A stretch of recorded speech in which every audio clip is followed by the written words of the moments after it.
오늘 우리 함께 나눌 하나님 말씀은 갈라디아서 5장 2절부터 15절까지의 말씀을 우리가 함께 보도록 하겠습니다.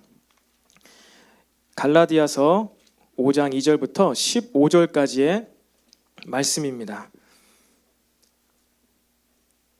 갈라디아서 5장 2절부터 15절까지 우리 한 절씩 교독으로, 또 마지막 절은 한 목소리로 읽어보도록 하겠습니다.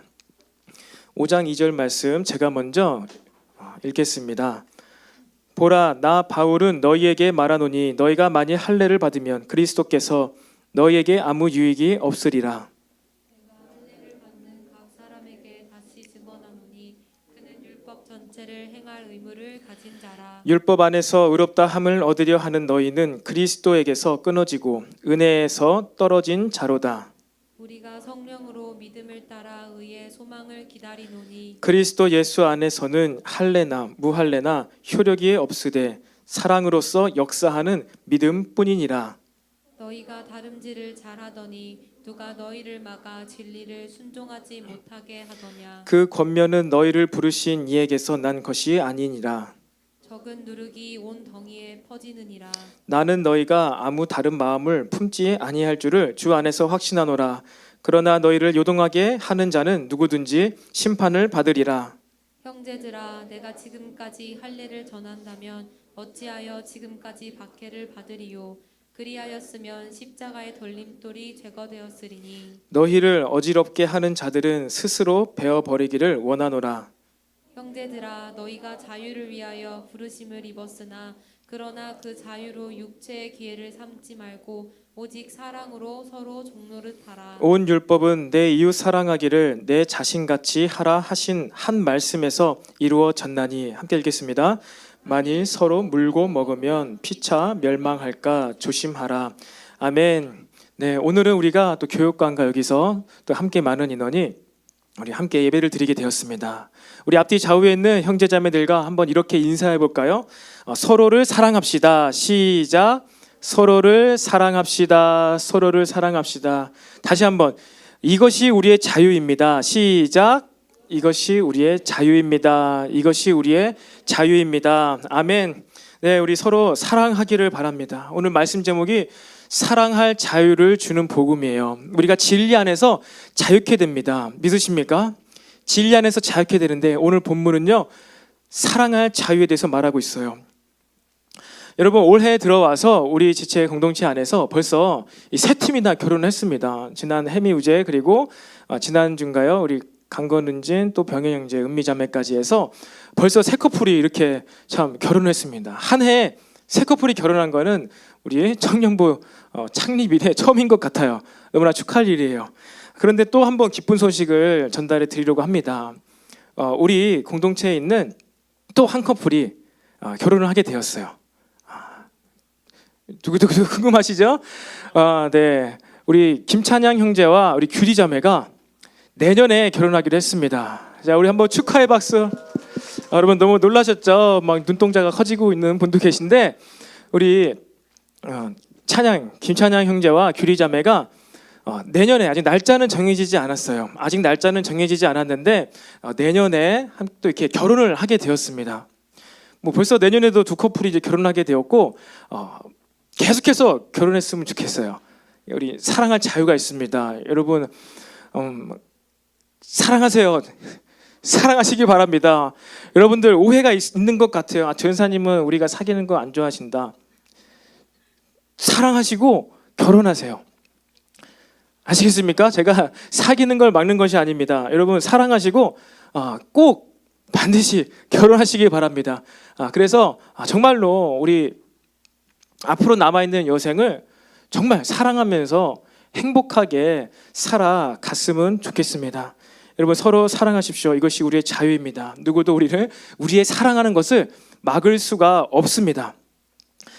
여러분, 우린 지난 시간 갈라디아서를 정리하면서 하갈과 사라의 이 비유를 통해 약속 있는 믿음의 공동체를 먼저 본질적으로 구해야 된다고 말씀을 나누었습니다. 아브라함에게는 많은 아내들이 있었습니다. 근데 그에게 하나님께서 약속하셨던 여인은 자식을 줄 때는 사라를 통해서 주신다고 했어요. 믿음의 유업, 예수 그리스도의 계보를 이어가기 위해서 하나님께서는 사라를 지목하셨습니다. 그게 언약의 유업인 거죠. 언약의 말씀인 것이죠.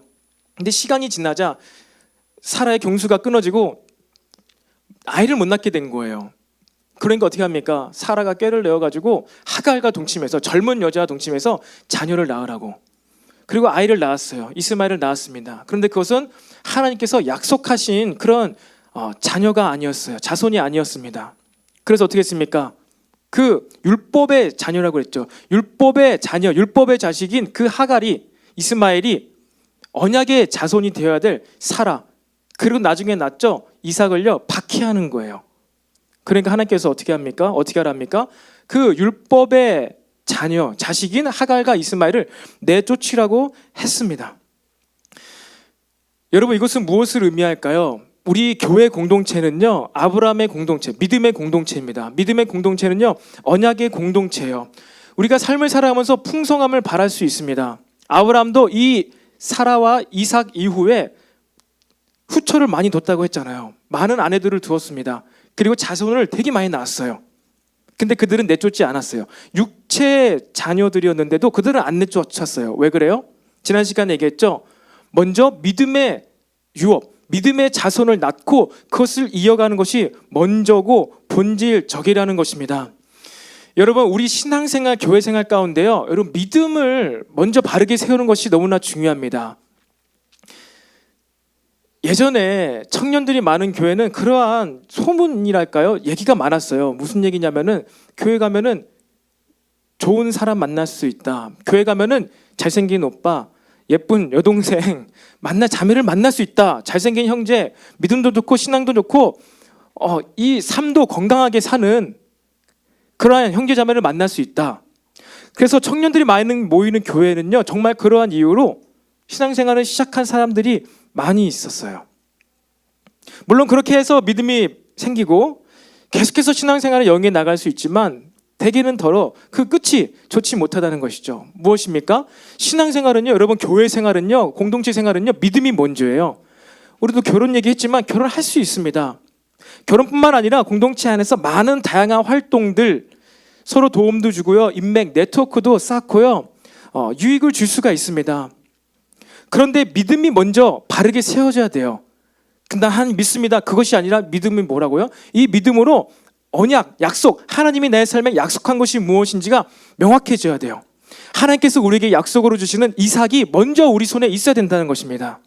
믿음이 먼저예요. 우리 신앙생활 가운데 반드시 믿음이 먼저고 그 믿음을 이루어가는 나의 달려가는 것, 계속해서 멈추지 않고 나아가는 방향, 그것이 정해진 후에는 많은 다양한 풍성한 것을 누릴 수 있습니다. 그렇지 않으면요, 우리 신앙생활을 계속해서 유지해 나가기 어려워요. 왜요? 그 외에 이 믿음의 유업을 성취해가는 것 외에 모든 것은요, 바뀔 수가 있어요. 변해버릴 수 있어요. 이 믿음 외에는요, 우리의 모든 사귐과 나눔과 교제와 인간관계는요, 이해관계에 따라서 바뀔 수가 있는 거예요. 어느 날 너무 사랑했다가 사랑하지 않을 수도 있는 거예요. 지금 결혼됐다 이혼하는 이 시대 가운데 어떻게 결혼하기 위해서 신앙생활을 할 수 있겠습니까? 시작은 할 수 있겠죠. 궁극적이지 않아요. 여러분들이 믿음 생활하면서 또 청년의 때 다양한 활동들을 할 수 있지만 우리가 이 갈라디아서를 통해서 반드시 기억해야 되는 것은요, 하나님은 약속을 통해서 우리의 삶을 인도해 가신다. 우리의 노력보다 먼저 약속이 먼저입니다. 그 약속을 바르게 잡고 믿음이 생겨서 열심히 사는 것, 그 믿음 때문에 하나님 앞에서 열심히 살려고 하는 것, 이것이 먼저 바르게 세워져 있지 않다면요, 우리는 신앙생활하는데 엄청난 어려움, 상처가 있어요. 여러분, 교회에 있는 마귀가 있습니다. 많은 마귀가 있는데요, 무슨 마귀가 있느냐? 섭섭마귀가 있습니다. 섭섭마귀. 신앙에 연륜이 있는 분들은 들어보셨겠지만 연륜이 없으시죠? 부모님이나 물어보세요. 섭섭마귀가 뭐냐고. 다 알아요. 섭섭마귀. 교회 안에서 믿음과 하나님의 관계가 먼저인데 인간관계가 있다 보니까 다 막 사랑해 종교야, 기독교의 사랑해 하는데 인간관계에 있어서는요, 어려움이 생길 수가 있거든요. 시공간이 제한적이고 이해타산이 어렵고, 제가 ABC 사람을 만나면은 D, F, G, H, I, J, K 사람들은요, 만나기는 시간이 줄어드는 거예요. 그러니까 섭섭한 거죠. 하나님과의 관계가 먼저가 아니면요, 아무리 우리가 인간관계가 좋고 교제를 잘해도, 인기가 많아도 반드시 섭섭하게 되어 있습니다. 여러분, 섭섭마귀에게 마음을 내어주지 않길 바랍니다. 오직 우리의 마음은 하나님께만 드려야 돼요. 하나님께 드리고 비전이 맞춰져서 걸어갈 때에는요, 다양한 한계들, 섭섭한 일들, 그것으로부터 여러분 자체가 스스로가 보호받게 되는 줄로 믿으시기를 바랍니다. 여러분, 갈라디아 교회 어려움은요, 의도를 갖고 율법으로 믿음을 훼손시키려는 거짓 형제들 말미암은, 이 거짓 형제들로 말미암은 분란이었어요. 그들은요, 유대의 율법을 가지고 더 멋지게, 더 나은 신앙생활을 갈라디아 교인들에게 알려주려고 교인들을 미혹했습니다. 아름다워 보이고 멋져 보였어요. 그들의 거룩하고 정결한 생활, 기도하는 모습, 날과 절기 음식을 딱딱딱 가려 먹으면서 이렇게 신앙생활하는 모습이 너무나 멋져 보였어요. 뭔가 맞는 말 같아, 합리적인 것으로 그들에게, 갈라디아 교인들에게 다가갔습니다. 그런데 믿음 외에, 믿음의 삶, 약속, 언약의 성취, 복음에 대해서 이야기하지 않고 자꾸만 다른 것을 먼저 전파하는 것이죠. 근데 그 명목이 하나님께 더 인정받기 위해라는 명목이었습니다. 그들은 하나님께 인정받기 위해라는 명목으로 다른 사람들에게도 더 잘 보이고 인정받기 위하는 그런 마음으로 그들의 마음이 변질되어 갔어요.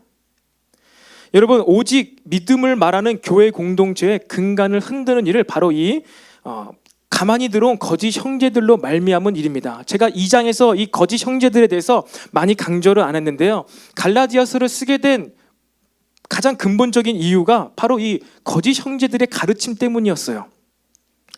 여러분, 지금 이 시대 가운데 거짓 형제들이 어떻게 역사하고 있을까요? 제가 말씀을 준비하면서 이 크리스찬 투데이라는 이제 미디어 언론사가 있죠. 거기에 이러한 기사가 있더라고요. 현대판 거짓 형제들의 영이 무엇인지에 대해서 한번 들어보세요. 제가 그 기사를 몇 년 전에 썼던 기사인데 한번 읽어보겠습니다. 오늘날 한국 교회를 보면 초대교회 당시와 성격은 조금 다르지만 교회의 근본을 허물려 하는 가만히 들어온 거짓 형제들이 존재하고 있음을 알 수 있다. 이들 중에는 실상은 기독교 소멸을 목표로 하면서도 개혁을 명분으로 교회를 공격하거나 이단 사상으로 교회를 오염시키려 하거나 잘못된 구원관을 심거나 종교 다원주의와 종교 혼합주의를 은연중에 주장하여 예수 그리스도와 성경의 유일성을 희석시키려 하는 이들도 있다. 심지어 북한의 독재 정권을 추종하는 이들도 있다. 최근 국제 해커 조직에 의해 밝혀진 북한의 대남 공작 사이트 회원 명단에는 교계 인사들도 포함되어 있는 것으로 알려졌다. 충격적이죠. 교계 목회자들. 지금까지 한국 교회는 이러한 공격으로부터 매우 취약한 모습을 보여왔다. 교회는 누구에게나 열린 공간이기에 거짓 형제들이 가만히 들어오는 데 있어서 속수무책일 경우가 많았기 때문이다. 누구라도 교인 등록을 하면은 받아주고, 등록한 뒤에는 좀 미신적인 언동이 있어도 보이더라도 관용한다. 그러다 보니 항상 문제가 심각함을 인지한 뒤에는 너무 늦어버렸을 때가 많다. 그렇다고 이들을 그대로 방치할 수만도 없는 노릇이다. 이들은 끊임없이 교회 내부에 불만 여론을 조성하고 교회의 대사회적 신뢰도를 실추시켜 결국은 선교를 어렵게 하고 교회의 미래를 어둡게 하기 때문이다. 물론 교회의 발전과 개혁을 위해서는 애정어리고 건설적인 비판이 필요하다. 그러나 이들은 가만히 들어온 거짓 형제들은 그 목적이 교회 개혁에 있는 것이 아니라 교회 소멸에 있기에 비판을 명목으로 교회를 혼란케 한다. 라는 이 기자가 이 기사를 올렸는데 한 7년 전의 기사예요. 여러분, 기사에서 이야기하고 있는 현대판 거짓 형제들은요, 교회는 믿음으로 계속해서 비전을 이루어가야 하는데 교회가 이것보다 단지 자기 자신의 복된 삶만을 이야기하게 되거나 교회가 어떠한 사상적 가르침에만 머물러 있다는 것이죠. 구원파적인 잘못된 구원관, 그리고 종교 혼합주의로 인하여 그리스도의 유일성과 그리고 우월성과 탁월성이 교회 강단에서 선포되지 않는다는 거예요. 그러니까 이러한 말씀으로 인해서 성도들의 정결하고 능력 있는 삶이 나타나지 않는다는 것입니다. 이로 인해서 하나님의 목적을 감당하지 못하는 한 개인, 하나님의 목적을 이루어가지 못하는 그런 교회가 되어버린다는 거예요. 그리고 거짓 형제들은 이 은혜의 복음, 이 믿음에 대해서 이야기한 사도 바울의 권위에 대해서 의심하게 만들면서 그의 복음은 너무나 쉽다, 단순하다, 그건 진정한 복음이 아니다라면서 평가절하해 버렸습니다. 그리고 또 바울이 병이 있었다고 했잖아요. 간질, 안질, 아니면 성품적인 못된 것이 있다고 했습니다. 인간관계에 약간 어려움이 있다고 했죠. 설명을 제가 했습니다. 갈라디아서 초기 서신서, 그의 성품이 로마서나 에베소서와 같이 많이 완숙되지 못한 그러한 굉장한 열정이 직선적으로 나타나던 시기에 이 교회도 세웠고 갈라디아서도 그때쯤에 썼어요. 그러니까 이 거짓 형제들이 뭐하라고 했겠습니까? 바울 봐라, 얼마나 저기 쌀쌀맞고 냉정하고 인간성이 그렇고, 봐라 저 말씀 메시지 전할 때 갑자기 간질이 나서 쓰러지지 않느냐, 자기 병도 고치지 못하는데 무슨 그런 사도냐, 사도가 아니다, 이러면서 사도의 권위를 무너뜨리면서 동시에 교회의 권위를 무너뜨려서 자신들에게 사람들이 오게 만든 거예요. 이것도 해야 되고 저것도 해야 되고, 구원받기 위해서는 믿어야 되지만 믿음 외에 더 많은 것도 해야 돼 라는 것으로 미혹해버리고, 놀라운 것은 사도 바울이 초반에 얘기하는 것처럼 너희들이 이상하게도 놀랍게도 쉽게 다른 복음을 쫓아가는 것을 내가 너무 이상하게 여긴다 라고 바울이 고백을 했습니다. 바울과 갈라디아 교인 성도들은요, 이전에는 눈이라도 빼어줄 만큼 우리가 서로 사랑하는 사이였는데 이 사랑이 어디 갔느냐, 왜 나를 신뢰하지 못하느냐, 이러면서 갈라디아 교인들에게 어리석다고 막 이렇게 질책하면서 이 편지를 쓴 거예요. 결국 갈라디아 교인들이 맞이한 치명적인 위협은요, 거짓 형제들로 인하여서 이 성도들 간에 이 그리스도의 사랑을 잊어버리게 만든 것입니다. 교회 와서 예수님의 사랑, 십자가의 사랑, 이것을 느끼고 체험하고 깨달아야 되는데 이미 교회 갈 생각만 하면 다른 것부터 생각하는 거예요. 나는 오늘 얼마나 거룩하게 예배를 드려야 되지? 나는 오늘 어떻게? 오늘 내가 30분 일찍 갈까? 1시간 일찍 갈까? 나는 오늘 옷을 어떻게 입고 갈까? 그리스도의 사랑과 감격, 믿음의 유업, 오늘은 하나님께서 나에게 무슨 말씀을 주시고 나의 삶에 어떤 해결을 주실까, 그래서 믿음의 유업을 완성케 하실까에 대한 관심보다 자꾸 그들 자신의 행위에 대해서 집중하게 만든 거예요. 그러므로 말미암아 나타나는 것이 무엇입니까? 성도들 간의 사랑을 잊어버리게 된 것이죠. 나는 이렇게까지 일찍 와서 예배 드리는데 쟤는 왜 이렇게 늦게 오지? 그러니까 자기 혼자 잘하면 되는데 율법 행위라는 자들은요, 항상 옆에 있는 사람이 보이게 돼 있는 거예요. 그것도 맞겠죠. 나는 30분 일찍 왔는데 쟤는 왜 10분이나 늦게 와서 예배를 늦게 드리지? 맞지요. 맞는데 아니라는 거예요. 우리 공동체는 믿음의 유업을 이루어가는 공동체라는 것입니다. 사도 바울이 간질한 건 맞죠. 거짓 형제들이 이야기한 건 맞습니다. 사도 바울의 모난 성품, 베드로 사도 선배인데도 많은 사람 앞에서 질책하고 저 성격 봐라, 저런 게 사도냐, 이 이상으로 심각하게 비난했는데, 맞죠. 사도 바울이 성격이 그랬죠. 근데 왜 그랬냐는 거예요. 왜 베드로를 질책하고 왜 그랬냐는 거예요. 그것은 이야기하지 않고 맥락 없이, 앞뒤 맥락 없이 그냥 그 행위, 보이는 것 하나만으로 손가락질하면은 누가 털어서 먼지 안 나는 사람이 있겠습니까? 예수님도 털었잖아요. 나사렛 지방에서 저거 목수의 아들, 요셉의 아들 예수 아니냐, 저가 무슨 메시아냐, 인간적인 프레임을 확 씌워버린 거예요. 그러니까 예수님께서 그냥 털고 다른 데로 가신 거예요. 자라난 동네에서만 기적을 베풀지 않으신 것입니다.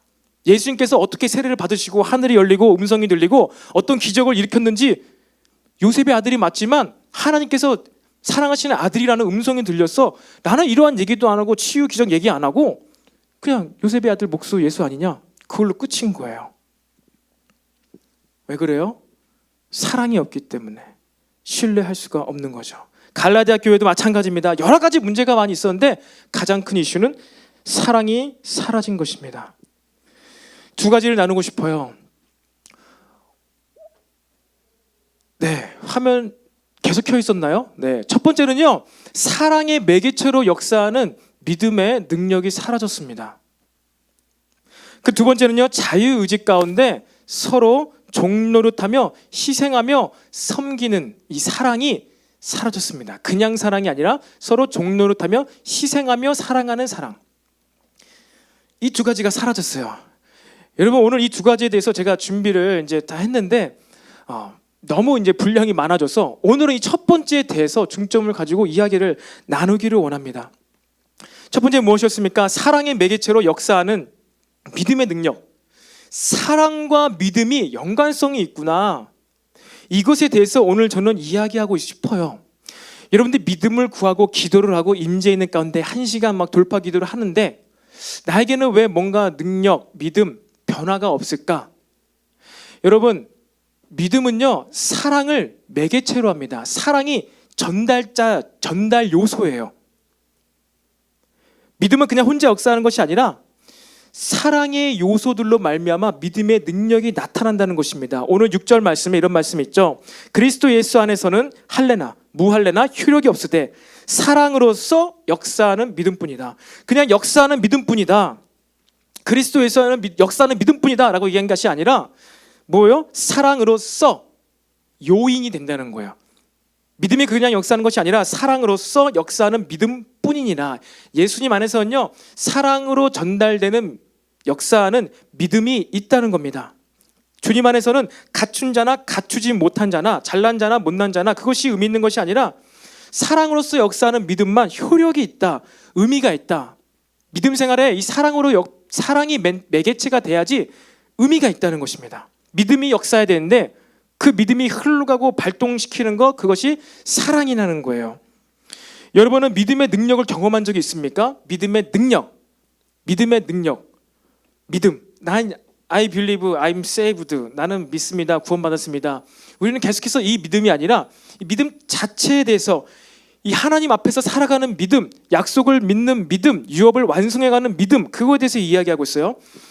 약속을 성취하고 완성하여서 나를 깨어있게 만들고 모든 나를 방해하고 상처 주고 힘들게 하는 모든 것을 이겨내면서 믿음 때문에 걸어가고 달려가고 집중할 것에 집중한 그 능력, 그것을 체험한 적이 언제가 있습니까?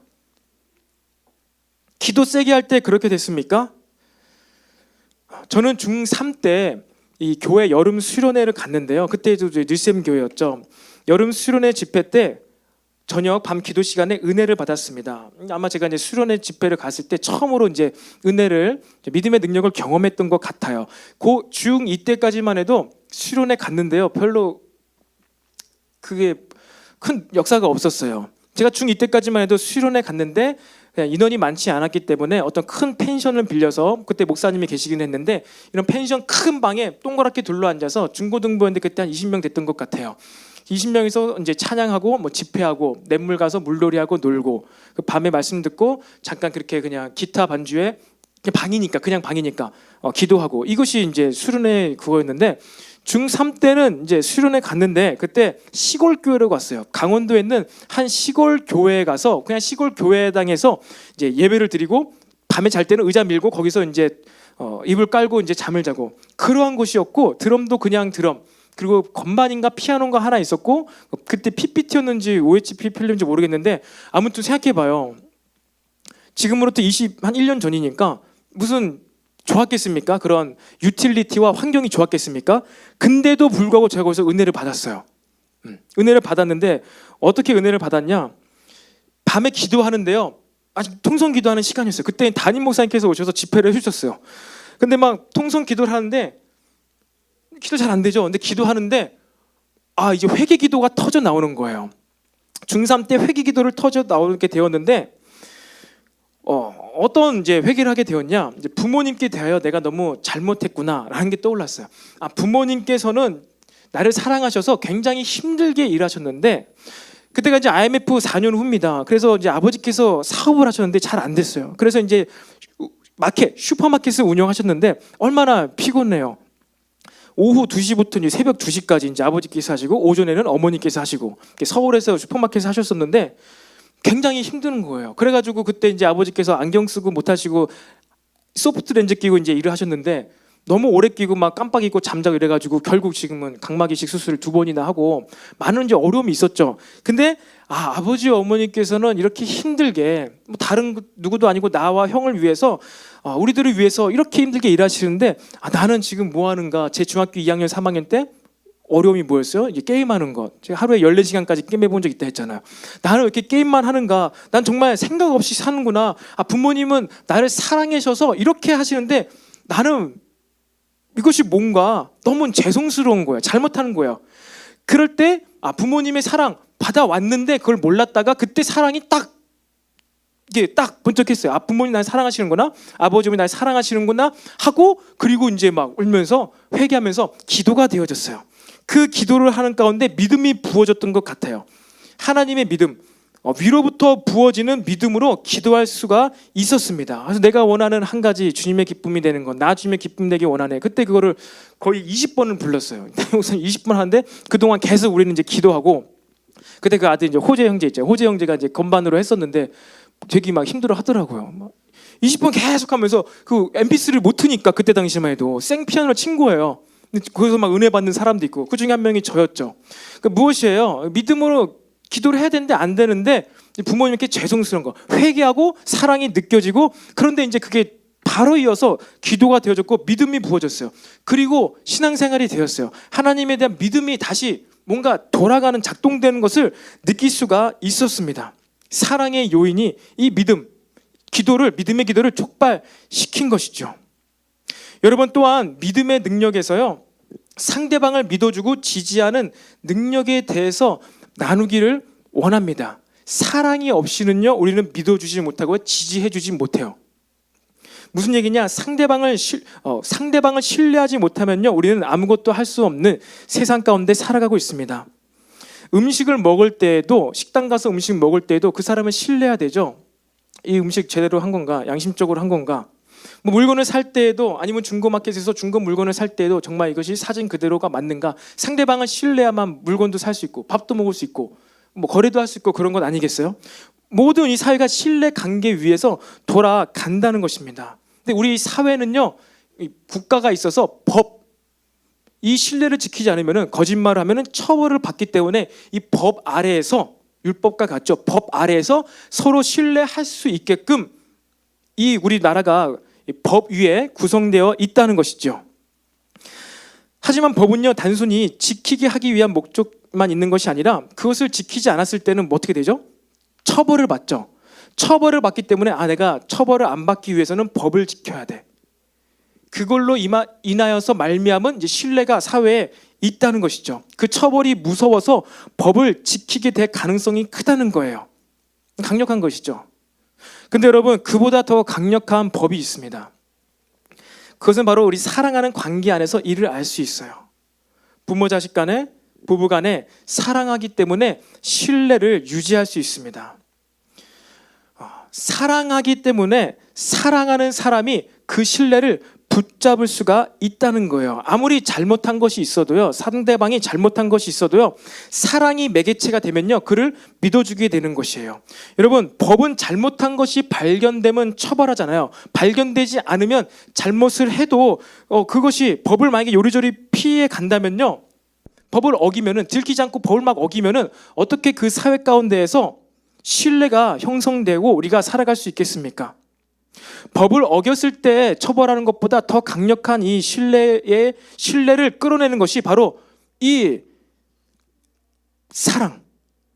사랑으로 말미암은 신뢰, 사랑으로 말미암은 믿어주는 것, 신뢰하는 것, 바로 이것이 우리 사회를요, 우리의 관계를요, 더 믿을 만하게, 신뢰할 만하게 만든다는 거예요. 우리는요, 서로 신뢰해야만 살아갈 수 있습니다. 이 사회 조직이 그렇고요, 인간 관계에도 저 사람이 진짜 사실을 이야기하는 거구나, 정직하구나라는 신뢰를 해야만 관계를 맺고 살아갈 수 있어요. 우리 인생사가 그런 것이죠. 그런데 그 신뢰를 할 수 있는 것, 내가 상대방을 믿어줄 수 있는 것, 서로 잘해야 되는데요, 우리 사람은요, 어떡합니까? 연약하잖아요. 깜빡 잊을 때도 있고 제한적이잖아요. 제가 지난번에 얘기했다시피 말씀 봉독자 바뀌었는데 깜빡 잊고 말 안 했어. 신뢰를 잃어버린 거잖아요. 그러니까 많은 일을 하고 여러 가지 일을 하는 사람일수록 더 많이 실수를 하기 마련인 것이 일반적인 그런 확률적으로도 그렇게 얘기할 수가 있죠. 그런데 대독자 바뀌는 거, 마이크 넘겨주는 것도 미리 얘기해 주지 못하는 전도사님은 난 신뢰할 수 없어. 그가 하는 말은 다 거짓일 거야 라고 추측해 볼 수도 있겠죠. 상상해 볼 수 있잖아요. 근데 그렇지 않을 수 있는 이유가 뭐예요? 사랑을 해야 되는 거예요. 사랑을 할 때 신뢰를 할 수가 있다는 것입니다.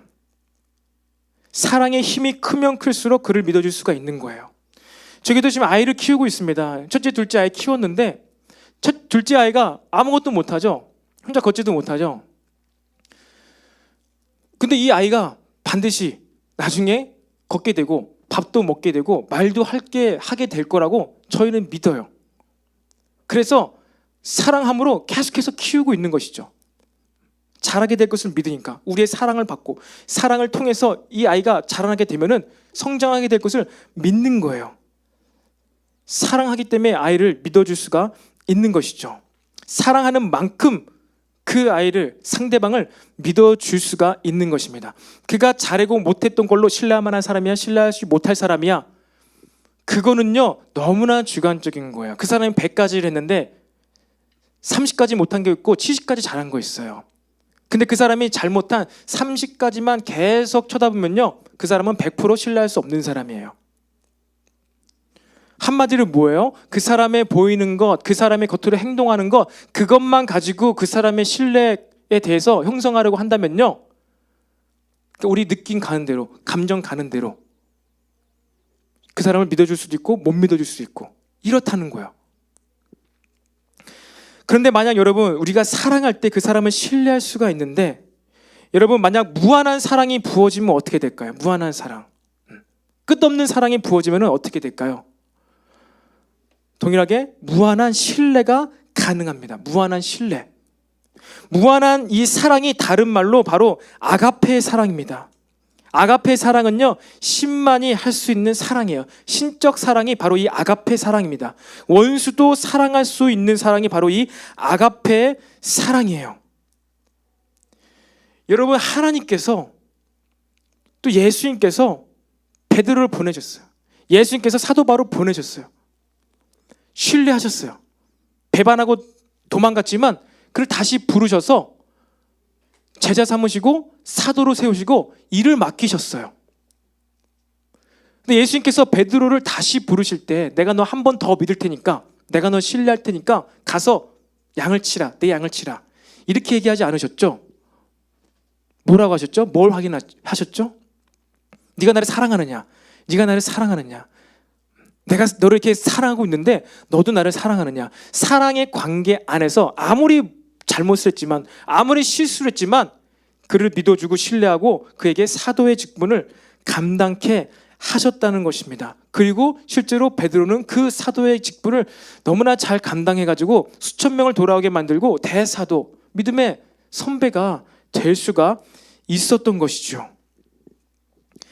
여러분 이 사랑을 통해 믿음이 부어지는 것입니다. 사랑을 통해 믿음이 부어져요. 근데 어떻게 우리가 네 옆에 있는 사람, 우리 가족 사랑할 수가 있겠습니까? 어떻게 밤이면 울고 말도 못 알아듣고 계속 안아줘야 되고 막 이불에다 토하는 아이를 어떻게 사랑할 수 있습니까? 계속해서 똥 싸고 닦아줘야 되는 그 아이, 귀여운 그거 말고 어떻게 사랑할 수 있습니까? 하나님의 사랑, 하나님의 사랑을 다시 한번 깨닫고 아무것도 잘한 것도 없고 나에겐 너무나 더럽고 너무나 악한 생각이 마음속에서 끌어오르지만 그럼에도 불구하고 예수님을 나에게 주셨다라는 이 사랑, 예수님을 잠시 버리고서라도 나를 구원하고 싶어 하시는 그 하나님의 사랑의 신뢰가 될 때 이 사랑이 우리를 통해서 내 옆 사람에게도, 우리 가족에도 흘러가게 되는 줄로 믿으시기를 바랍니다. 다른 사랑은 없는 거예요. 여러분 이 아담이 지구상에서 그렇게 일을 열심히 할 때, 동물들 이름을 지을 때 그가 어떠한 심정으로 일을 했을까요? 하나님께서 많은 것을 맡기셨어요. 엄청 기대를 걸었죠. 사랑하는 가운데 자유의지를 주셔서 내 말을 듣고 사랑하는 관계 가운데 엄청난 일을 주셨죠. 혼자에게 다스리고 정복하고 지구를 충만케 하라는 엄청난 사명을 주시고 동물들 이름을 계속 지었어요. 여러분 동물이 몇 마리였겠습니까? 몇 마리? 5마리? 10마리? 엄청 많았겠죠? 끝도 없는 일이에요. 근데 그걸 아담이 했어요. 무슨 심정으로 했을까요? 아마 아담은 엄청난 기대감이 있었을 거예요. 이 엄청나게 아름답고 위대하신 이 하나님께서 나에게 이런 일을 시키시다니, 엄청난 기대감, 감사하고 책임감 가운데 계속해서 이름을 짓고 그렇게 살아갔을 거예요. 그런 가운데 하나님 날 믿고 계시는구나, 내가 이 지구를 다스리고 정복하고 충만케 될 줄을 아시고 나에게 맡기셨구나, 엄청난 기대감 가운데 책임감과 사랑이 느껴지는 거예요. 그 사랑이 마구마구 느껴질 때 그가 그 일을 할 수 있었던 것이죠. 여러분, 동일하게 저도 여러분에게 질문하고 싶습니까? 이러한 기대감, 절대적인 신뢰, 잘못을 해도 믿어주고 사랑하는 이 신뢰감을 여러분들은 언제 받아보셨습니까? 이러한 기대감을 누구한테 받아본 적이 있습니까? 내가 진짜 잘못해도 날 이해해주고 이 사람은 나를 받아줄 것이야 라는 기대감을 받아본 적이 있습니까? 여러분, 우리 너무나 연약하잖아요. 또 넘어지잖아요. 그렇기 때문에요, 우리는 계속해서 이 기대감을 받아야 돼요. 나도 나에게 기대가 안 됨에도 불구하고 누군가 나에게 기대감을 부어주고, 누군가 나는 그래도 믿고 있어, 내가 다음번에는 잘할 거라고 누군가 생각하고 있어, 그렇기 때문에 나는 이것을 해야 돼 라는 이러한 신뢰감을 받아본 적이 있으십니까? 사랑하는 청년 여러분, 하나님의 아버지의 이 사랑의 신뢰가 우리 청년들에게 부어지기를 소망합니다. 그 누구도 우리를 이렇게 신뢰할 수는 없어요. 오직 하나님 아버지만 우리를 이렇게 신뢰하실 수가 있다는 것을 믿으시기를 바랍니다. 우리 하나님의 이 기대감, 우리 하나님 아버지의 기대감이 여러분들, 저와 여러분이 살아갈 이유가 되기를 예수님의 이름으로 선포합니다. 하나님의 신뢰가 우리의 힘과 능력이 될 것을 예수님의 이름으로 선포합니다. 다른 것으로 우리는 살아갈 힘과 능력을 가질 수가 없어요. 왜요? 매번 실수하잖아요. 매번 오해를 산단 말이에요. 우리 부모님도 때로는 우리를 못 믿을 때가 많죠. 왜요? 우리가 말을 많이 안 들어왔으니까. 사춘기 때 얼마나 많이 안 들었습니까? 저도 안 들었고.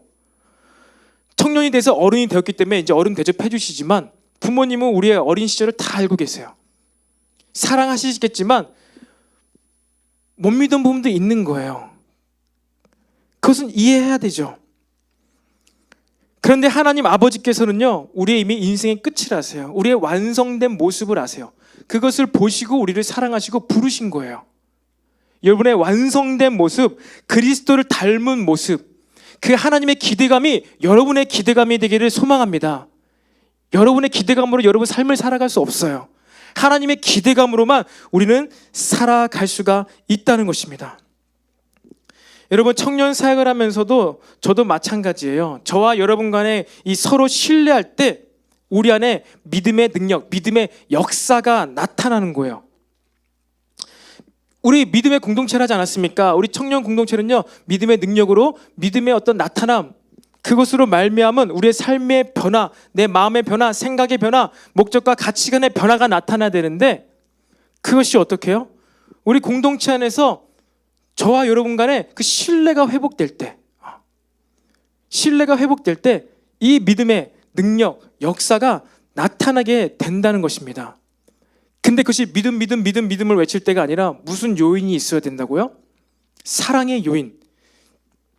저와 여러분의 관계가요, 사역적인 관계가 아니라 사랑의 관계가 돼야 된다는 거예요. 사랑의 관계. 근데 그 사랑의 관계가 저와 여러분이 뭐 이렇게 눈만 마주치고 서로 같이 뭐 커피 마시면서 사랑의 관계를 나눌 수 있겠습니까? 교회 공동체 안에서 믿음의 유업을 이뤄갈 때 그 또 이 사역 안에서 건전하고 건강한 사랑을 할 수 있다는 거예요. 왜? 우리가 하는 사역이 무엇이기 때문에 예수님의 사랑, 하나님의 사랑을 증거하는 것이 우리의 사역이에요. 사역이 그것의 도구예요. 방편이에요. 그렇기 때문에 우리는요, 올바른 사역의 이 과정을 통해서 어떻게 됩니까? 하나님의 사랑이 이 안에 나타나고 저와 여러분의 신뢰 관계도 동일하게 형성될 수가 있다는 거예요. 저와 여러분이 더욱더 이 사랑의 관계가 회복되기를 소망합니다. 사랑을 해야지. 그래, 그 하나님께서 나를 사랑하셔서 나에게 이러한 사람을 붙여주셨구나, 만나게 해주셨구나, 하나님께서 나를 사랑하셔서 나를 우리 가족으로, 우리 부모님을 통해서 나를 이 땅 가운데 나오게 하셨구나. 그 사랑, 그 하나님의 사랑이 먼저 바르게 서야지 이웃 간의 사랑, 부모님 간의 사랑도 할 수가 있는 것이에요. 때로는 다윗처럼 그가 베스터스였죠. 베스터스, 서자, 정부인이 아닌.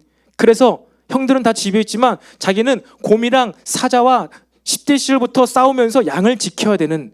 그래서 곰이나 사자가 자기를 물어가면 그냥 애 없는, 하나 없는 셈 칠 수도 있을 만큼 천대받던 자가 바로 다윗이었어요. 그래서 내 어미가 나를 죄악 중에 잉태하였나이다. 제대로 된 결혼식이 아니라 그냥 낳게 된 거예요, 다윗은. 근데 그런 관계 가운데서도 다윗은 하나님의 사랑을 느끼고 하나님의 사랑으로 말미암아 어떻게 합니까?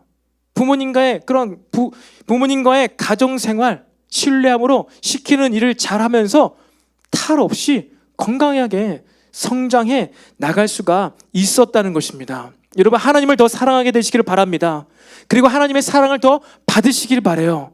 다른 사랑 없습니다. 하나님의 사랑을 받으세요. 그 기대감이 부어져요. 그것으로 말미암아서 저와 여러분 사역자 리더십과의 관계도 바르게 세워질 수가 있습니다. 여러분의 인간관계, 리더십과의 관계, 팀원들과의 관계, 가정 안에서 사람들과의 관계가 좋지 않다는 것은요, 신뢰가 안 돼, 믿을 수 없겠어라는 건요, 원래 믿을 수가 없는 거예요. 우리는 원래 실수투성이고 믿을 수 없는 사람들이에요. 오직 실수가 없고 완벽한 그 하나님의 사랑을 내가 먼저 바르게 받아야만 상대방을 사랑할 수 있어서 믿어지게 된다는 거예요. 믿어지게 된다는 거예요. 믿을 수가 있다는 거예요. 신뢰할 수가 있다는 거예요. 그 신뢰가 있을 때 믿음의 능력이 나타나는 거예요. 믿음의 능력. 사랑하는 청년 여러분, 우리는요 이 믿음의 능력을 이제 소유할 때가 되었습니다. 이거 소유해야만 해요. 세상을 이기는 힘이 믿음이라고 했는데요, 이제 세상을 이겨야 할 때가 온 것 같습니다. 이것이 무슨 얘기느냐, 세상과 원튼 원치 않든 이제 우리는 싸워야 될 시기로 접어들었어요. 이번 한 주간에 제가 충격적인 소식을 하나 들었습니다.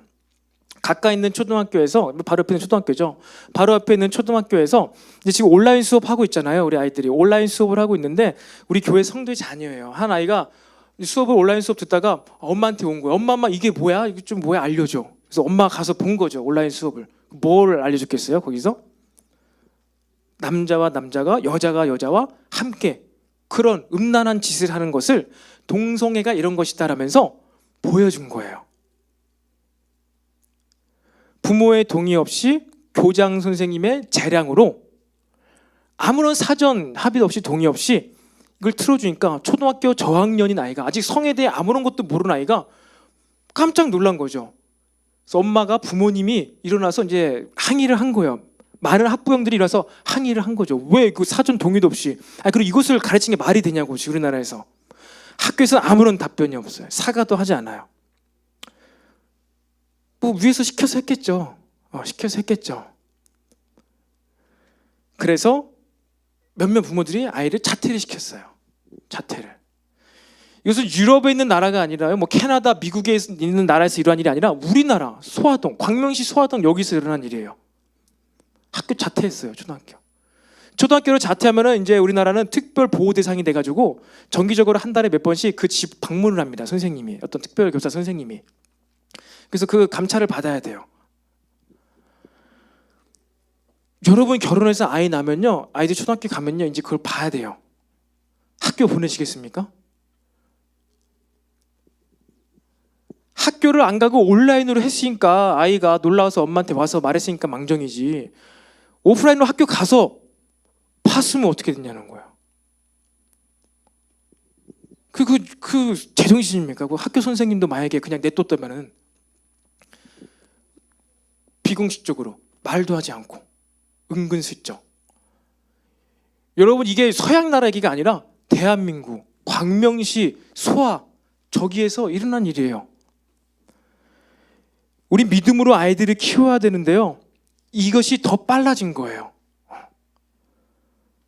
우리 아이들을 이제 우리가 진짜 직접 키워내야만 하는 시대에 들어온 것입니다. 그래요. 지금 여기도 교육적으로 나가서 일하고 싶은 사람들 있잖아요.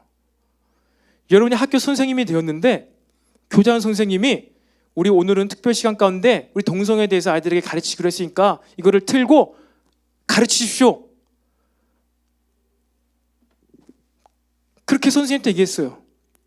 크리스찬 선생님이 어떻게 하겠냐는 거예요. 여기서 할 수 없다고 하면요, 그러면 이제 교사직 내려놓아야 되는 것이죠. 여러분, 우리는요 그냥 이제 우리 웰빙, 복받는 삶, 좋은 사람 만나서 결혼하는 신앙생활, 믿음 생활이 아니라요, 정말 순수한 믿음, 하나님의 나라를, 믿음의 유업을요 이 땅 가운데 완성을 해야만이 믿음 생활을 할 수 있구나. 그냥 저냥 믿음 생활, 좋고 좋은 믿음 생활은요 더 이상 이 대한민국 땅에서도요 하기 힘든 시대가 왔습니다. 여러분, 이 갈라디아서를 통해서 사도 바울이 무엇을 이야기하고 있습니까? 그냥 믿음으로만 구원받는다, 이 얘기 단순하게 하는 것이 아니에요. 믿음의 유업을 이루어 나가야 된다. 그걸 위해서 이 갈라디아 지방에 많은 공동체를 세웠는데, 교회를 세웠는데, 너희들에게 주신 그 공동체에 주신 믿음의 유업이 무엇이냐, 그것을 완성해 나아가라. 너희들 뭐 율법 생활, 뭐 날과 절기를 지키는 것, 음식 가려 먹는 거, 그래 좋다, 다 좋아, 좋은데 믿음의 유업은 이루고 있느냐는 거예요. 약속이 있냐는 거예요. 약속이 있는 아들 이삭을 주셨는데 너희들에게 그 이삭이 있느냐, 그것을 위해서 기다릴 수가 있고, 그 이삭을 낳았으면은 또 그것을 하나님께 드릴 수 있는, 오직 하나님께서 주시고 하나님께서 거두어 가신다는 이런 하나님 절대 신앙이 있냐는 거예요. 이것을 이야기하면서 갈라디아 성도들에게 참된 복음을 이야기하면서 율법 교사들이 지금 세상적으로 멋져 보이고 잘난 것처럼 이야기하고 있는 저것은 아무런 능력이 없다. 아무런 능력이 없는데 아름다운 말로 이야기하고 있는, 이렇게 하면 신앙생활 잘할 수 있고 더 복받고 하나님께서 기뻐하시고 그래서 은혜를 주시는 이러한 너무나 하찮은 수준의 이야기, 그것으로는 너희들 지금 신앙생활을 할 수 없다라고 이야기를 하고 있습니다. 여러분, 이제 우리는요 기도했으면요 실천을 해야 됩니다. 주님, 내가 이번 중간고사 잘 보게 해주세요. 공부를 하십시오. 더 공부를 하십시오. 난 전에 중간고사 기간이어도 3시간밖에 공부를 못했다면은, 그리고 2시간 영화를 봤더라면은, 여러분 믿음으로 기도를 2시간 하시고 공부를 5시간을 더 하셔야 된다는 거예요. 믿음으로 기도를 했다면요, 이제 믿음의 결과를 이제 우리는 내야 되는 시대에 왔습니다. 이제 우리는 믿음도 중요하고요, 세상 학문적으로도 아이들을 우리가 키워낼 분량이 우리들에게 있어야 돼요. 국영수, 사과, 이것도 아이들에게 우리가 직접 가르쳐야 된다는 거예요. 아이들에게 성교육 시켜줘야죠. 성교육 진짜 해야 됩니다. 근데 초등학교 2, 3학년 아이들에게 그것도 그러한 비디오를 통해서 아니죠. 그 몸에 2차 성징이 나타나는 시기가 있지 않습니까? 사춘기 때, 중학생 때. 그 몸의 변화와 맞닥뜨려가지고 적절한 시기에 적절한 때에 교육을 시켜줘야 돼요. 여러분, 우리는 이제 믿음으로요, 우리 다음 세대들 학문적으로도 키워낼 분량들이 우리들에게 있어야 합니다. 아이들을 사랑함으로, 다음 세대들을 사랑함으로 우리는요 어떻게 해요? 이제 믿음의 능력이 우리에게 나타나서 그 믿음 때문에 이 아이들을 키워낼 수가 있어야 하는 거예요. 그래서 예전에 4년 전에 우리 교사 세미나 할 때 처치홈 스쿨이 했었잖아요. 그게 사실 이러한 도전 때문에 그분들이 이것을 시작한 거예요. 교회, 가정, 스쿨. 교회가 이것을 온전히 감당해야 되는구나. 교회의 영역, 이 신앙의 영역, 그리고 홈, 이 사랑과 온전한 권위에 대한 부분의 영역, 그리고 스쿨, 이 학문적인 교육의 영역을 한데 묶어서 우리가 해야 되는구나. 그래서 몇 년 전부터 그 선교사님께서 시작을 하신 것이 바로 이 처치 홈 스쿨인 것이죠. 다양한 방법으로 이런 것을 미리 인지한 사람들은 어떻게든 우리 자녀들을 우리가 키워야 되겠다. 믿음으로 키워내고 있다는 것이죠. 믿음으로. 근데 믿음이 어떻게 부어져요? 그 매개체 전달자가 뭐라고요? 사랑. 여러분, 다음 세대 떠들고 말 안 듣는 이 아이들 사랑하지 못하면요 그냥 뜬구름 잡는 이야기가 될 거예요. 내가 왜? 이 어린아이들, 초등학생들, 더 유치부 아이들, 더 어린아이들이 세상에 노출되어 있어요. 공격받고 있어요. 여러분, 더 이 아이들을 사랑하게 되시기를 바랍니다. 미운 7살이라고 하지만 사랑하시기를 바라요. 교회 안에서도 이제 다음 주부터 아마 오프라인 온라인 같이 하게 될 건데 미취학 아동들도 지나가면서라도 아이들 보면요 그냥 너무 키가 작아서 잘 보이지도 않죠.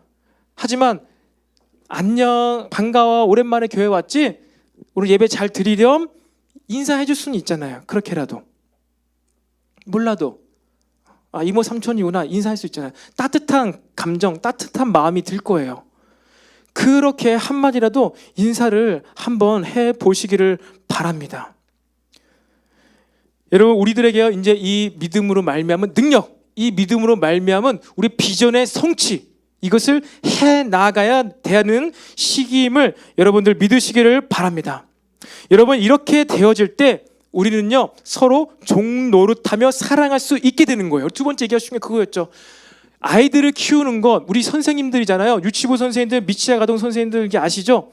내가 이 아이들의 수발을 다 들어줘야 돼요. 마치 아이들이 왕이 된 것 같고 나는 신하가 된 것 같은 착각을 일으키게 되잖아요. 또 오늘 본문이 그걸 얘기하고 있는 것이죠. 서로 종 노릇하며 사랑하라. 종이 되라는 건 아니에요. 종 노릇을 하라는 거예요. 종 노릇은 뭐예요? 섬기는 것. 서로 종 노릇. 저와 여러분이 서로 종 노릇하면서 섬기라는 것입니다. 여러분이 저와의 관계에 있어서도 여러분들이 섬겨주죠. 근데 여러분들이 열등해가지고 더 아랫사람이어가지고 섬기는 게 아니라 우리 말씀에 의해서 내가 종이기 때문에 그렇게 섬기는 것이 아니라 종 노릇을 하는 거니까 종 노릇이기 때문에 그것으로 섬기라는 거예요. 예수님께서 우리에게 그렇게 하셨던 것처럼 온 인류를 위해서 그 예수님께서 우리의 종이 되신 것처럼 발도 씻겨주시고 십자가에 매달려 죽으신 것처럼 뭐예요? 종 노릇 섬김의 사랑을 하게 되시기를 바랍니다. 이것이 우리가 할 수 있는 자유라는 거예요. 참 자유. 종 노릇할 수 있잖아요, 여러분들. 가식적인 게 아니라 섬기라는 것이죠. 내가 아무리 싫어하고 미워하고 말 안 듣는 이 아이들이 있어도요, 우리는요 그 하나님의 사랑, 예수님의 사랑으로 말미암아 마치 내가 종이 되어가지고 그 아이를 섬길 수가 있는 거예요. 그렇게 할 자유가 여러분들에게 있습니다. 여러분의 마음먹기에 따라 달려있는 거예요. 이것이 바로 우리에게 부어진 자유입니다. 자유는요 내가 하고 싶은 대로 마음대로 하는 것이 자유가 아니에요. 여러분 생각해 보세요. 하고 싶은 대로 마음대로 보세요. 여러분의 삶이 어떻게 될까요? 나는 술을 마시고 싶어. 마음대로 술을 마실 거야. 자유 대한민국에서 태어났어. 나 마음껏 술을 마실 거야. 그 사람 자유가 없어질 거예요. 나는 신호등을 지키고 싶지 않아. 나에겐 자유가 있어. 교통법규 무시할 거야. 그러면 자유가 박탈될 거예요. 그 사람 처벌을 받게 되는 것이죠. 성경에서 말하고 있는 참 자유는요 하나님 안에서의 자유예요. 우리의 자유는요 항상 어떤 틀이 있어야 돼요. 항상 어떤 틀, 붙잡아주는 힘이 있어야 돼요. 어제 리더 모임과도 이런 비유를 했는데요, 지구에 중력이 있기 때문에 우리는 마음대로 움직일 수가 있는 거예요. 우주공간 중력이 없어요. 자유롭죠? 진짜 자유로울까요? 우주공간에서 우리가 어떻게 움직일 수 있겠어요? 못 움직여요. 그냥 이렇게밖에 못해요. 지구가 항상 일정하게 적당한 중력을 우리에게 주기 때문에 우리들은 움직이고 싶은 대로 움직일 수가 있는 것이죠. 마찬가지예요. 하나님의 법칙, 하나님의 사랑에 우리가 매여 있을 때 우리는 참된 자유, 사랑할 자유를 누리게 된다는 것을 믿으시기 바랍니다. 그리고 이렇게 자유함 가운데 사랑하게 될 때 어떻게 된다고요? 믿음이 역사하는 능력으로 나타난다는 거예요. 이 사랑이 있을 때 믿음이 역사하게 되고 그 믿음의 능력으로 우리가 살아가게 되는 줄로 믿으시기를 바랍니다. 우리는 이제 이 믿음의 능력을 얻어야 돼. 이 믿음의 능력. 나 믿습니다. 내 다음 주 시험 100점 아시죠? 주님, 이것이 아니라 이 믿음의 능력을 소유하는 저와 여러분이 되시기를 간절히 소망합니다. 말씀을 마무리하겠습니다. 여러분, 거짓 형제들의 영에서 벗어나시기를 바랍니다. 자꾸만 나에 대해서, 나 자신에 대해서, 행위에 대해서 집중하게 만들면서 우리를 구속하고 속박하고 자유를 없애고 있는 이 거짓 형제들이 영이 있다는 거예요. 그럴싸한 것으로, 그럴듯한 것으로 계속 우리를 속이면서 결국 구속시키는 거짓 형제들의 영이 있다는 거예요. 이것에 대항하며 우리가 이겨낼 수 있는 것은 무엇이에요? 자유인데 그 자유는요 어떻게 해요? 사랑할 때 하나님의 사랑을 알고 느끼고 깨닫고 내가 상대방을 진실로 예수님의 사랑으로 사랑할 때 우리의 마음에 해방감을 얻어요. 참 행복하게 돼요. 세상이 줄 수 없는 평안과 만족감이 내가 예수님의 사랑으로 사랑을 할 때 해방이 되어져. 만족감을 누릴 수 있어요. 그리고 그 사랑이 자꾸만 흘러갈 때 믿음의 역사가 나타나는 거예요. 제가 사춘기 가운데 부모님을 사랑할 수 없으니까 아무리 기도해도 기도가 안 되는 거예요. 근데 회개하고 부모님의 사랑을 깨닫고 나도 부모님을 위해야 되겠다. 너무 사랑해야 되겠다. 이 사랑이구나 깨닫게 될 때 기도도 되어지고 믿음이 부어지게 되었다는 것입니다. 여러분, 우리 이 시즌 가운데 믿음과 율법에 대해서 계속 얘기했는데 사랑, 이 사랑에 대해서 다시 한번 떠올렸으면 좋겠어요. 하나님의 사랑, 예수님의 사랑, 십자가의 사랑, 아가페의 사랑, 신적 사랑, 무한한 끝이 없는 제한이 없는 그 사랑, 오직 이 사랑 위에서만 우리는 신앙생활을 할 수 있는 거예요. 근데 어느 순간 예수님의 사랑 너무나 상투적이고 십자가의 사랑 너무나 일반적이고 상투적이고 습관이 되어가지고 그것은 생각하지 않고 그 외에 다른 잘할 것, 그 외에 다른 관계, 너무나 이것이 많아지지 않았습니까? 예수님의 사랑을 언제 느껴봤습니까? 그 사랑 가운데 부어주신 기대감, 신뢰감을 느껴본 적이 있으십니까? 여러분, 이 기대감을 다시 한번 예수님의 사랑으로 회복되기를 간절히 소망합니다. 그래서 우리가 이 시간에 한번 이렇게 기도합시다. 우리가 오늘 들은 말씀을 생각하면서 기도할 때 주님, 그렇습니다. 이제 우리는 믿음의 능력으로 살아가야 될 줄로 믿습니다. 아버지, 믿음이 능력이 나타나기 위하여, 역사하기 위하여 우리 하나님의 사랑을 다시 한번 우리에게 부어 주시옵소서.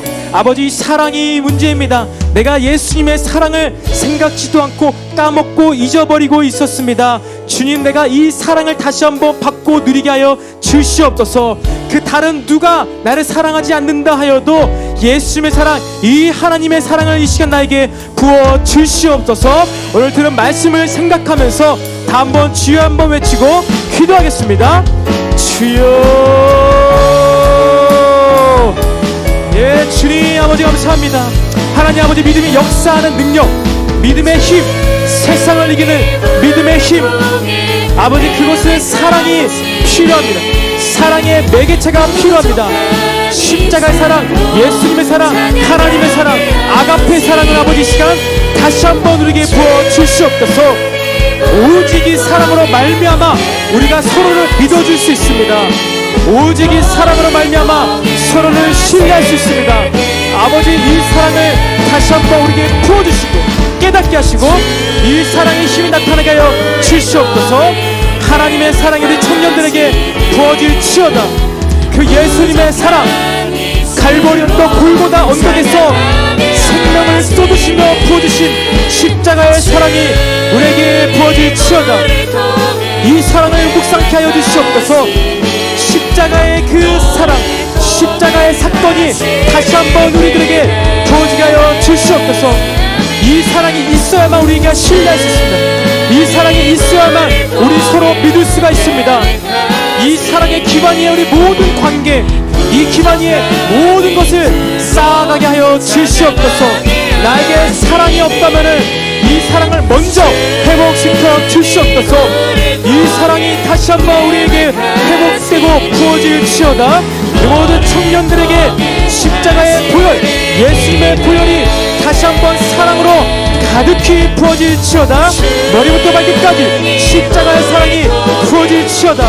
예, 우리 청년 공동체는 십자가 사랑의 공동체가 되게 해주시옵소서.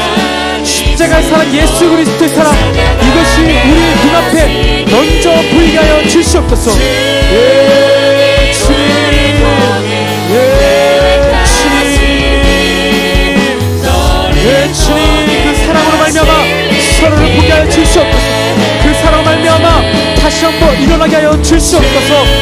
예, 주님, 우리를 묶어주시고 공동체로 부르신 그 사랑을 다시 한번 느끼고 깨닫고 해결되게 하여 주시옵소서. 예, 주님, 예, 주님, 주시옵소서. 예, 주님. 우리가 이 시간 한 번 더 기도하기 원합니다. 이 시간 다시 한번 기도할 때 아버지, 우리가 이 예수님의 사랑으로 말미암아 십자가의 사랑, 그 보혈의 피, 그 사랑으로 우리 눈을 씻어 주시옵소서. 우리의 입술과 귀를 덮어 주시옵소서. 그래서 내가 이제 공동체를 바라볼 때, 내가 이제 사람을 바라볼 때 아버지, 이 사랑을 통과하여서 이 대상 상대방을 보게 하여 주시옵소서. 날마다 쓰러지고 날마다 실수하고 오늘도 실패하며 오늘도 무너지는 것을, 나도 무너지고 상대방도 무너지는 것들을 매 시간마다 보지만 그럼에도 불구하고 우리를 십자가의 사랑으로 부르신 그 보혈을 통과하여서 그 사람을 보게 하여 주시옵소서. 우리 모두 실수투성이입니다. 우리 모두 연약합니다. 이를 위해서 십자가의 보혈을 흘린 줄로 내가 믿습니다. 이 시간 나에게 믿음을 부어 주시옵소서. 예수 그리스도의 보혈 없이는 단 한 시간도 운전할 수 없는 우리를 이 시간 주의 보혈로 씻어 주시옵소서. 이 시간 주의 보혈을 더욱더 부어 주시옵소서. 다같이 우리 주여 한번 외치고 이러한 기도 제목으로 십자가의 사랑을 통하여 상대방을 보게 달라고 주여 한번 외치고 기도하겠습니다. 주여, 주여. 예, 주님, 우리 연약합니다. 우리는 실수투성이입니다. 우리 눈과 귀와 입술 모든 것을 주의 벌로 덮어 주시옵소서. 우리 매 순간순간 주님이 필요합니다. 매 순간순간 보혈로 우리 눈을 덮어야 됩니다. 우리 귀를 덮어야 됩니다. 우리의 마음, 우리의 심령을 주의 보혈로 덮어야 합니다. 지금 이 시간 주의 보혈로 우리 심령을 덮어 주시옵소서. 예수 그리스도의 보혈이 다시 한번 이 시간 부어 주시옵소서. 주여, 예, 주님, 주의 보혈을 정결케 내주시옵소서. 오직 거룩함과 무한한 사랑, 끝이 없으신 사랑, 무한한 신뢰, 무한한 기대감, 내가 이 하나님의 기대감을 받고 있습니다. 하나님의 신뢰감을 받고 있습니다. 내가 이 기대감에 신뢰감에 부응하는 자가 되게 하여 주시옵소서. 예, 주님, 예, 주님, 예, 주님, 온전한 신뢰감을 보여주시옵소서. 주님 본식을 듣게 하시고 보여주시옵소서.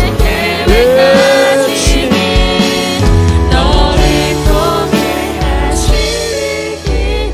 네, 사랑하는 주님 감사합니다. 오늘도 우리에게 특별히 이 사랑에 대해서 말씀해 주시니 감사합니다. 주님, 그렇습니다. 우린 너무나 연약합니다. 바울에게도 연약함이 있었는데, 다윗에게도 연약함이 있었는데 하물며 우리겠습니까? 주님, 우리의 연약함, 실수, 이 모든 것, 그럼에도 불구하고 우리를 믿어주시고 기대하셔서 예수 그리스도를 주신 것 너무나 감사합니다. 아버지, 이제 우리가 이 감사함에 반응하게 하여 주시옵소서. 이 감사함 때문에 내 모든 관계들, 모든 아버지 네트워크 모든 것들 가운데에도 아버지 신뢰하며, 나도 이러한 기대와 신뢰를 받았으니 나도 이제 이러한 기대와 신뢰로 서로를 보게 하여 주시옵소서. 왜냐하면 그도 하나님이 사랑하시는 자이기 때문입니다. 그 사랑, 아버지, 이 사랑으로 말미암아 우리 서로 종 노릇하게 하여 주시옵소서. 서로 섬기는 사랑을 하게 하여 주시옵소서. 이 사랑이 있어야지 믿음의 능력이 나타납니다. 이 사랑이 계속해서 우리 가운데 주고받으며 매개체가 되어야 우리는 진짜 믿음생활, 신앙생활 할 수 있습니다. 아버지, 날마다 믿음을 부르짖지만 기도하지만 능력이 왜 나타나지 않습니까? 왜 공허합니까? 왜 하나님이 나에게 말씀하지 않으시는 것 같고 특별한 메시지, 감동이 없는 것 같습니까? 주님, 우리에게 이 사랑이 있는지를 먼저 돌아보게 하여 주시옵소서. 이 믿음의 전달자, 믿음의 역사하는 이 매개체, 이 사랑, 아가페의 사랑, 하나님의 사랑을 우리에게 다시 한번 부어 주시옵소서. 우리가 십자가를 묵상할 때, 성경 말씀을 묵상할 때마다 너무나 흔하게 나오는 이 사랑, 예수님, 예수님의 죽음, 대속의 죽음, 이 모든 제사, 이런 것들을 묵상할 때마다 우리 예수님의 사랑을 묵상케 하여 주시옵소서. 이것이야말로 우리를 믿음생활 신앙생활 할 수 있습니다. 이것은 상투적인 것이 아닙니다. 절대적인 것이고 항상 매일 필요한 것입니다. 주님, 지금 이 시간 오늘 하루 오늘도 우리에게 이 사랑이 필요하오니 예수님의 십자가의 대속의 사랑을 다시 한번 부어 주시옵소서. 이 기반 위에, 이 토대 위에 우리 모든 믿음생활 관계가 지속되게 하여 주시옵소서. 관계가 안 된다면 주님, 이 사랑 다시 한번 점검케 하시고 이 사랑 다시 한번 돌아보게 하여 주시옵소서. 그렇게 하시 주님께 감사드리며 이 모든 말씀 살아계신 예수님의 이름으로 기도드립니다. 아멘.